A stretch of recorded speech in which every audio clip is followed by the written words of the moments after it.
All right, hi. Welcome everybody to What's in the Hat. And I am super excited to introduce a special guest today, as well as one of our fellow favorites, Derek, of course. Hi, how's it going?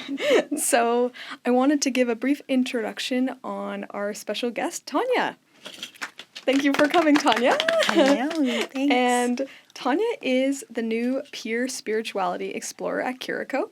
Most of our viewers and listeners are familiar with Cuirko. However, for those who are new, Cuirko is a free community platform that creates and connects people to meaningful experiences, creating space for experimentation and learning. It's a community and culture which aims to foster conditions for people with and without disabilities to belong to and flourish.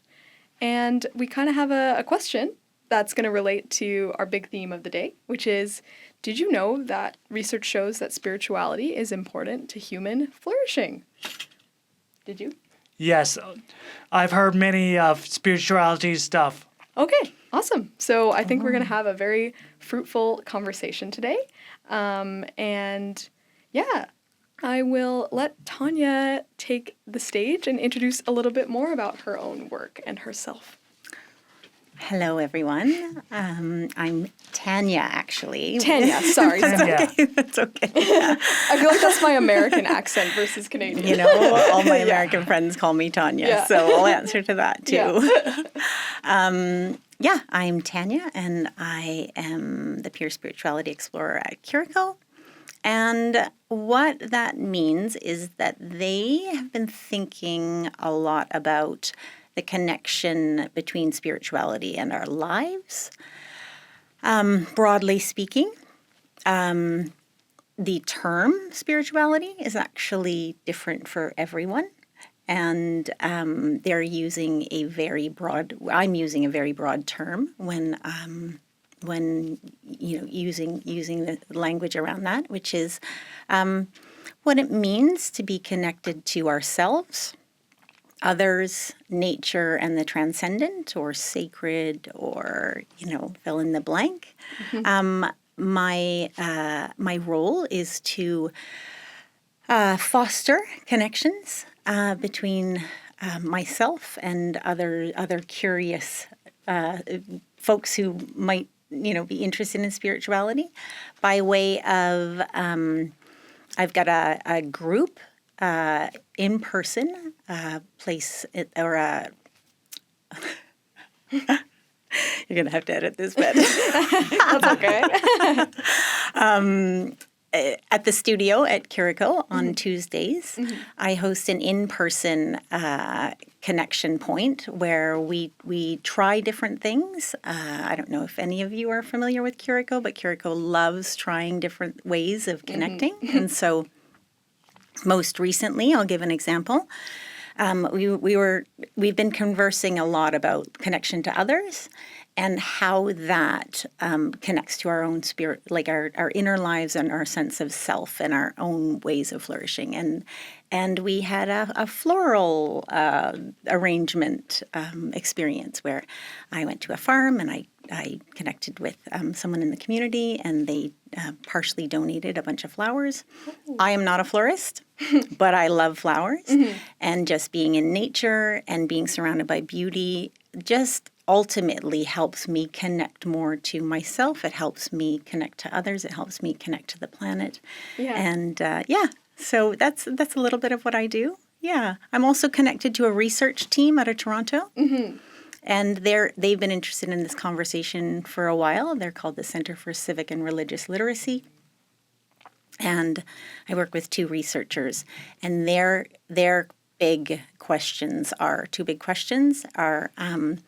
how do folks with disabilities think, behave, wonder, act on their spirituality? Amazing. Yeah. Oh. That's so cool. I like that you brought up flowers, because I feel like flowers, at least in my life, have been coming up a lot as holding a lot of meaning. Like I just got a California poppy tattoo from my friend who's from Mexico City, and it was cool because a bunch of my other friends have different variations of this flower tattoo. So it's interesting that for each person it holds kind of a different meaning, but it's still special in its own way. So, Yeah. I don't know. That's just come Yeah. up for me recently, so I thought that was cool. Well, tattoos can be very spiritual for people as well. Definitely. Yeah. Derek, do you have any tattoos? I have no tattoos on me, unfortunately. Not yet. Unfortunately. Yeah. Ooh, so there might be tattoos pending? Yeah, when I'm turned 40. Oh, okay, Yeah. okay. I love that. I like how tattoos are kind of little time capsules as well of what's going on in your life at that moment. So maybe when you turn 40, that would be pretty cool. Fair enough. Okay, cool. So let's move on to the Fellow 5 questionnaire. So I will lead this to you, Derek, if you'd like. Yes, I'll. To ask Tanya these 5 questions. So they're sort of quick fire questions just to get to know her a bit more. Yes. Okay, great. What do you say of your biggest passion? What do I say about my biggest fashion? Passion. Passion.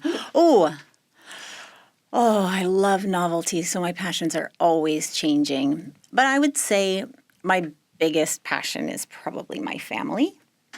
Oh, yeah. Yeah. What's one thing on your bucket list?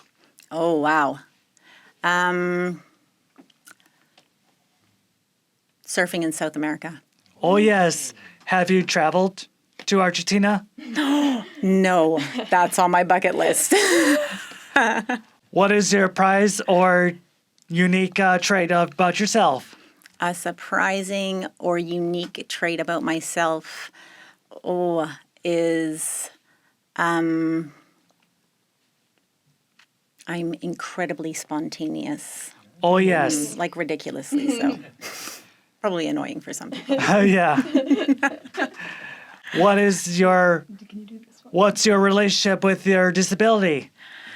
With disability. With disability, yes.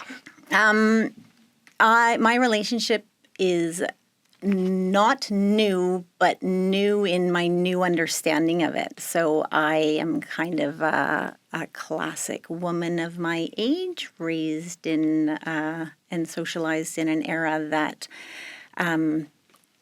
didn't diagnose ADHD and other accompanying disabilities. And so I kind of like went through school not really knowing some of the struggles and things attached to why I was different or struggling in lots of areas of my life. And then Oh, yes. so I'm 50 learning about that and am getting an assessment as we speak. What animal will be your sidekick? Right into the next question. An animal that will be my sidekick. Oh gosh. Maybe a lemur. Yeah, lemurs. Yeah, they're smart. From Madagascar. Oh, Yes, yes. Maybe they're more organized than I am. Oh, yes. I like those big eyes. Yes. Big eyes, yes. Yes. Yes, I like those too. Yeah. Okay, cool. And next up, we have a game from Cuirko and In With Forward. And it's a very fun one. We're not playing the full game, but we're going to draw some of the cards. Derek just played it in our last episode. But Sure, I why will not? Give Tanya the option. So we have, they're all kind of to evoke a memory of connection or disconnection. And we have images, sounds, and memories, so like words. And I'll leave it up to you. What is your choice for your card? Images, sound, or words. What do you think, Derek? Yes, the words, that sounds good to You me. like the words? Yes. Let's do the words. Okay, cool. I didn't really have a preference, so. I love this question. I'll ask to both of you. Tell us a story of getting lost and maybe found. Ooh. Or a memory. Right? And it could be connection or disconnection. Connections will be good. Have you felt lost at any point in your life, Derek? Or maybe found? I was once found. Oh. Could you describe maybe one memory? I remember a time when I was at the Vancouver Comic Art Festival. I met with Cloudscape and they took me in. Oh, that's amazing. Wow. That's So cool. I was meant to meet a friend I was living in Switzerland at the time, and I was meant to meet a friend. And this was before cell phones. And so you had a time, and Swiss trains are very much on time, but she was not coming from Switzerland. She was coming from Germany, and German trains are not as on time as Swiss trains. And we both kind of got lost. We ended up at different train stations, and our points of connection were completely severed. We had no way of connecting with one another. Yeah. And then I figured out that I was at the wrong train station, and she might have been at the right one. And it was an entire 24-hour period, and then we found one another again. And yeah, she was taken in by a lovely German taxi driver and his wife, and yeah. Oh my gosh. And you both had your own independent kind of adventure. Yeah, we did. So for 24 hours I'm fretting, and she's like drinking wine and having cheese and baguettes, and Oh, yeah. That sounds pretty nice. Yes. and I'm at the youth hostel. That's a great one. Oh my gosh. Love it. Okay, and now we're going to move on to Jenna on the Spot, our next segment. Yay! Yes. Thanks, Jenna, for your question. So her question is... My question is, how did your spirituality impact your life now that you're an adult? How has your spirituality changed as an adult? Impacted you as an adult. Which I think is a very interesting question. As an adult, you could find your passion, spirituality, confidence, overcome, and go the distance. And that has that shifted for you since becoming an adult? Yes. Yeah. In what way? Like, how do you think your spirituality as a, let's say, child versus now? When you're born this way and you keep crawling in fours, and then as a child, you used to walk into two, and then finally reach up to adulthood. Yeah, that's true. Which is, it's growth. Yeah, growth. Yeah, physical Yeah. and mental. Right? Absolutely. Lots of learning involved. Yes, all the above. Yes, yes. I would say for me, like maybe when I was a child, I still experienced so many spiritual things. The only main difference is I think as a child you actually maybe have less distraction in your life, so it's easier to notice. And maybe you don't have the language to describe things you experience. But even as an adult, I still don't always have the language to describe what I experience, but more so than when I was a child. So definitely trying to like lean into how I felt as a child, even though I'm an adult now, is a really nice feeling for me. You've come a long way, Jenna. I'm sure you're going to make it. Thanks for that, for Jenna. Thank you, Derek. I think I'm feeling along the same lines as you. When I was a child, if I even just briefly reflect on, like awe and wonder, it just came day over day. Like, you get distracted as a child in a different way. Like now I'm distracted by this. Yes. And maybe like big world cares and that. As a child, it's like, everything is fascinating. Yes. And, part of the experiences that we're trying to foster in the, especially the group ones, definitely in the one-on-one experiences as well, but is how to reignite that awe and wonder. And you really have to put yourself in the way of beauty, awe, wonder, and put down your devices, look up. Yes. It reminds me Step of outside. being a kid, like in the car, and like I didn't have a phone or, and watching, I feel like other people have done this, but watching the drops on the window, Yes, and then you would watch yes. them race. Yes, you'd be like, go, that little one up at the top, and this one. It would entertain me for like hours. Yes. Where- And now, you know, Yeah. I can't be in a car with somebody under 25 where it's not like, can we change the channel? If you're listening to something on the news, or, if you know, because can we move on to another podcast? Or, Yeah. no, I don't like this one. Or, you know, hate your Exactly. playlist. Or, yeah. All right, great. Yeah. All right, well, thank you, Jenna, for your question. Yeah, great question. All right, cool. So we can get into our main segment now. What's in the hat? Yes. Derek is the experienced What's in the Hat veteran. Okay. I will let Derek, you can go first. What do many people get wrong about their spirituality? Ooh, well, I think that many people get it wrong that it needs to look like someone else's. Oh, that's very cool. Yeah, I feel like also people get it wrong that, yeah, it has to look similar, to look like one way. Maybe it's more specific to religion or, yeah, maybe the way their family practices or things like that. Yeah, I would agree. I agree, too. We're all on the same page. Yeah. Yes. Okay. Derek, do you want to pass to Tanya? Tanya. That's okay. I have to retrain my brain.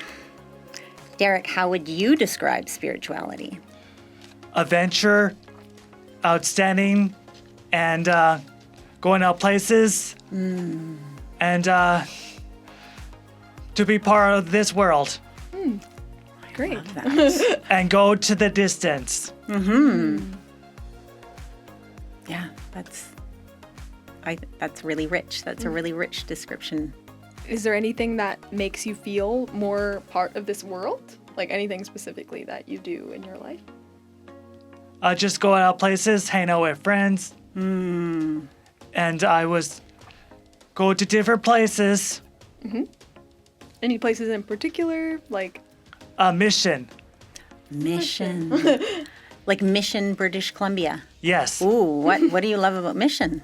I took the West Coast Express. Bit of should have an been on our adventure. transportation episode, Derek. Yes. Yeah, wow.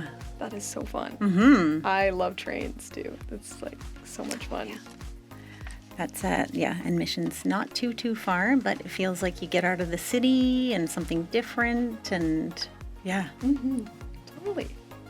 Okay. Sorry, these are exciting.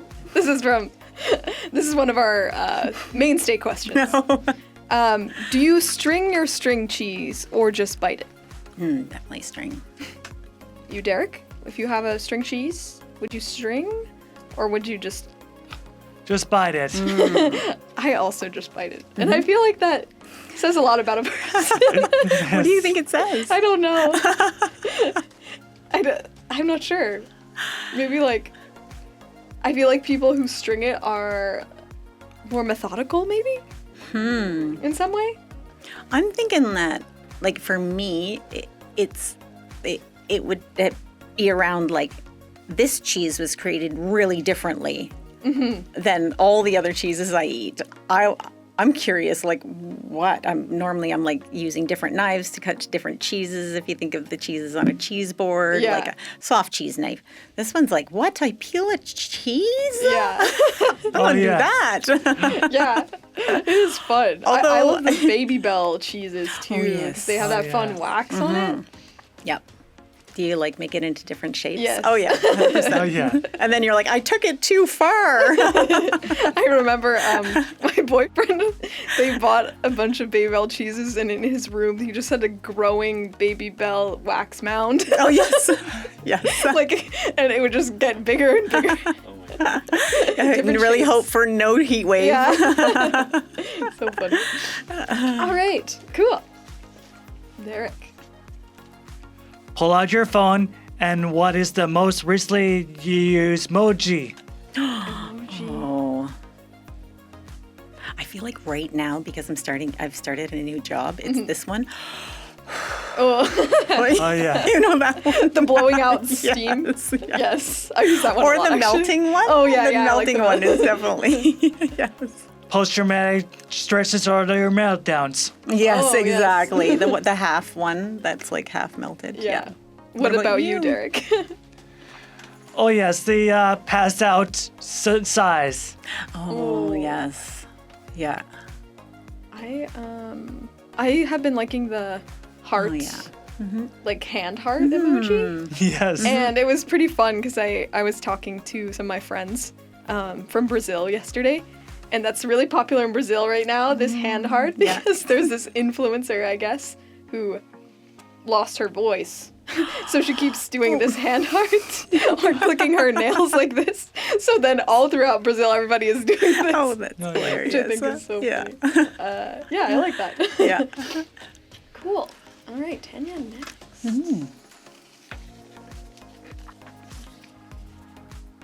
Does everyone have a spiritual path, even if they don't realize it? Wow. Well, as a spiritual path, you'll find it in your own way or another. I think I agree. Yes, Yeah.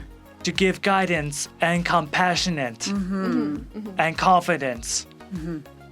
Yeah, I don't know. I think so. I feel like I personally am a believer in like everything happens for a reason. Like maybe it feels like you're veering off your own personal path, but when you look at the bigger picture, which maybe we're not able to look at the bigger picture, you're not really veering off. You're kind of carving a different way. So I feel like that's true even for people who maybe think they're not very spiritual. Yes. I think that's what's really important about hosting conversations like this is my experience so far, and I'm in deep 6 weeks of chatting with folks. And sometimes initially people are like, oh yeah, no, not interested. And then you just ask them like, have you ever wondered like, is there something beyond us? Does these like, have you ever, anything? And literally if you give someone a microphone, they often like spill the tea. Yeah, yeah. Either a story or a memory or just like when you were a little kid, did you ever like look up at the night sky and be like, whoa, like awe, wonder, just kind of like, lands heavy in your body or, yeah. Definitely. Yeah. Well, I kind of want to steal your question then and ask us that. Or ask Derek. Have you ever wondered that there's something beyond us? When I joined Social Media Fellowship last November, Beyond social media fellowship. maybe I'll just sell my artworks and then finally I will join the possibilities groups. But even beyond that, like kind of like talking about the big, like Earth or people. Just save the environment from pollution. So caring for the earth? Yeah, care for the earth. Do you think caring for the earth can be a spiritual practice? Yes. And saving animals from getting endangered. Yeah. I know I'm a big believer in animals holding a lot of spirituality and importance. I don't know. My family is very into animals, specifically giving us signs. And yeah, I don't know if either of you have ever experienced that, but yeah, whether it's like butterflies or for me, I saw a few coyotes really recently by my apartment, and that was really strange. I've never seen a coyote, especially in the area that I'm in. Wow. So yeah, have you guys had a spiritual animal experience? A grizzly bear. Whoa. Wow. Where did you see the bear? Seeing one? I've seen footage of bears Oh, okay. Never in person or? on the news. Oh. And how does that impact you when you see a grizzly bear? Like what happens for you? Their habitat loss. Oh yeah. So a little bit of grief? Yeah, grief. Yeah. Yeah. Yeah. Yeah, that's an important piece. Yeah. grief connects me to my inner life. That's a big thing for people. My connection to animals and spirituality would be more like a holistic idea of like we're humans and we have intellect, and caring for species that can't care for themselves is I think can be a deeply spiritual act. Like I think the abundance and generosity that we innately have to care for others, whether it doesn't have to be human. Out of the research with this research team, caring for pets is a huge thing. Like folks might not be able to care for another human, but caring for an animal or even having that connection with an animal can be a deeply spiritual experience. I definitely can relate to that. I was at the dog park the other day, and I don't have a dog and I can't because of my apartment, but it's just so nice to even witness all these dog owners in a circle and then their dogs interacting. And like no one even has to speak or anything. It's just the dogs playing and everyone enjoying. You know, smiles abound. Smiles, their presence, and all the dogs' unique personalities and their relationships with their owners are all unique, and it's just so cool. It's pretty magical. It is. And I feel like if we slow down and we stop and we take a moment to witness that and then reflect on like, oh, what does that do for me? Like even grief, right? That's an important piece as well. One of my kids is in environmental sciences, and grief is, she's looking for an animal that's endangered at the moment in British Columbia, and it's not always traipsing through the woods talking about beauty. Sometimes it's grief and longing for things to be different than they are. Wow. Derek, have you experienced any of that recently? I've seen the bushfire in Australia. Right. Yeah. That was really sad. Yes. And wildfires in the Okanagan last summer. Yeah. Cool. Yeah. All right. I think we have time for maybe like one question. Okay. Cool. All right, Derek. Let's see how it goes. How can people tackle hardships in life in a spiritual perspective? That's hard. What do you think, Derek? In a perspective hard way, I find it very interesting and looking forward into various things and all the above. Like how have you gotten through a hard time before? Complete my goals, reach my steps, and compassionate about myself. Yeah. Do you have people around you when you go through a hard time that you can rely on? Yes, the Possibilities group. They're counting on me because I'm cool, awesome. You're making me feel good, Derek. Yes. Yeah. Thank you. Do I hear you saying like that a supportive environment helps? Yes, the when you go supportive through? environment. Yeah. That Yeah. makes a lot of sense. For sure. Yeah. I think there's all kinds of ways that difficulties that people facing them alone leads to a lot more emotional turmoil than there needs to be. And so my experience has been in the context of my spirituality, when either I reach out or if I don't have the capacity to reach out, knowing that somebody's thinking about me, knowing that somebody is holding that whatever story that I've shared with them, even if I haven't shared the story and they haven't seen me for a while, if they're a close enough friend or group of friends, just that knowing that I've got You know, some Yeah. trusted others that will help me share the load of whatever it is that I'm going through. It really, it kind of, it lightens things a bit. Yeah. I feel like I always know it's a true friend or family member or whoever, professional, whoever's in my life, when like you don't feel like you have to like necessarily keep up like a super routine, you know, connection with them necessarily. Like you just know that if I'm in a hard time, I know that that person can be there for me, and I would be there for them as well.